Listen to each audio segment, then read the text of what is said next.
بسم اللہ الرحمن الرحیم۔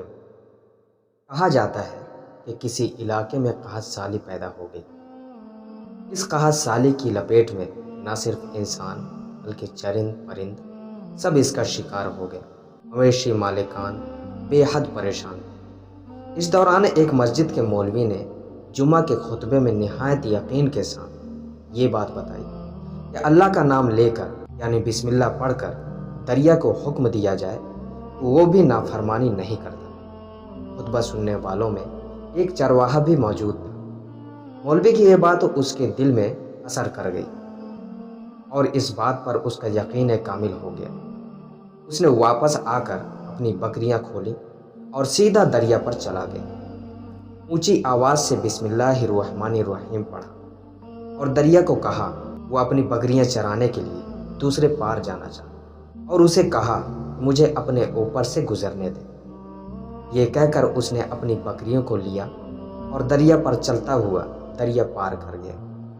دریا کے دوسری طرف کا علاقہ گھاس سے بھرا پڑا ہوا تھا۔ درختوں کے پتے بھی سلامت تھے کیونکہ کسی کو یہاں تک آنے کی رسائی نہیں تھی۔ اس نے خوب اچھی طرح اپنی بکریوں کو سیر کروایا اور واپس لوٹ آیا۔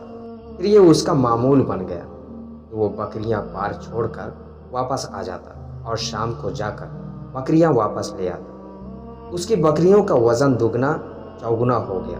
لوگ چونک گئے اور اس سے پوچھا کہ وہ اپنی بکریوں کو کیا کھلاتا ہے۔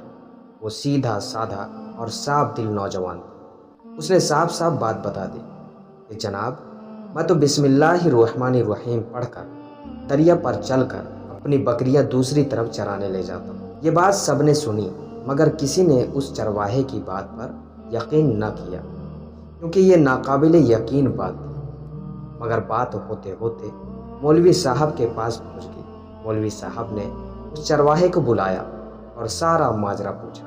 اس چرواہے نے مولوی صاحب کو ہی حوالہ بنا لی کہ مولوی صاحب کہ میں تو آپ کا شکریہ ادا کرنے والا تھا۔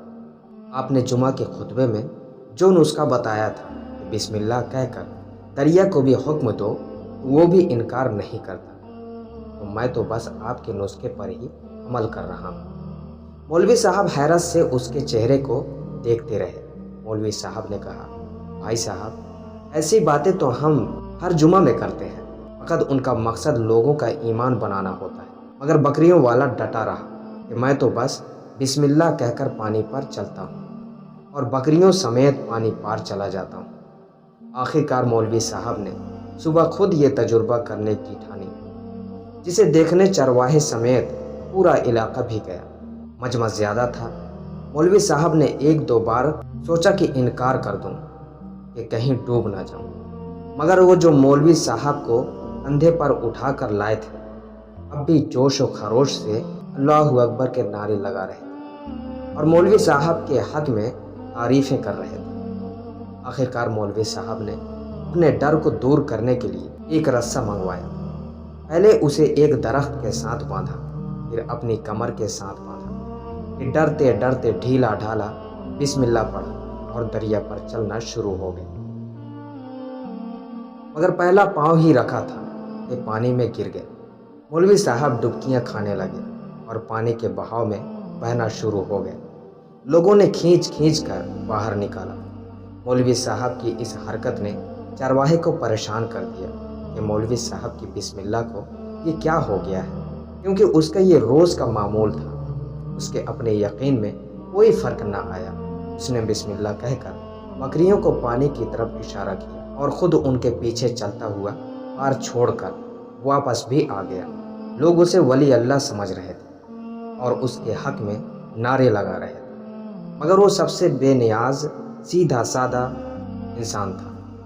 وہ مولوی صاحب کے پاس پہنچا اور کہا مولوی صاحب میں آپ کی بسم اللہ کی تعریف سے کافی پریشان تھا، مگر پانی پر چلتے ہوئے مجھے آپ کی بسم اللہ کی بیماری کا پتہ چل گیا۔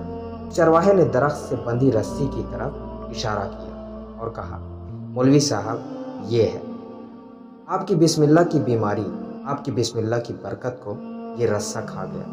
آپ کو اللہ اور بسم اللہ سے زیادہ اس رسے پر بھروسہ تھا، لہٰذا اللہ نے بھی آپ کو رسی کے حوالے کر دیا۔ پھر کہنے لگا مولوی صاحب آپ بھی کمال کرتے ہو، میں نے آپ کے منہ سے سنا اور یقین کر لیا، اور میرے اللہ نے میرے یقین کی لاج رکھی، مگر آپ نے اللہ کا کلام سنا مگر یقین نہیں کیا، لہٰذا آپ کو اللہ نے رسوا کر دیا۔ محترم عزیز دوستو، یہی کچھ ہمارا حال ہے، ہماری نمازوں اور دعاؤں کا حال بھی یہی۔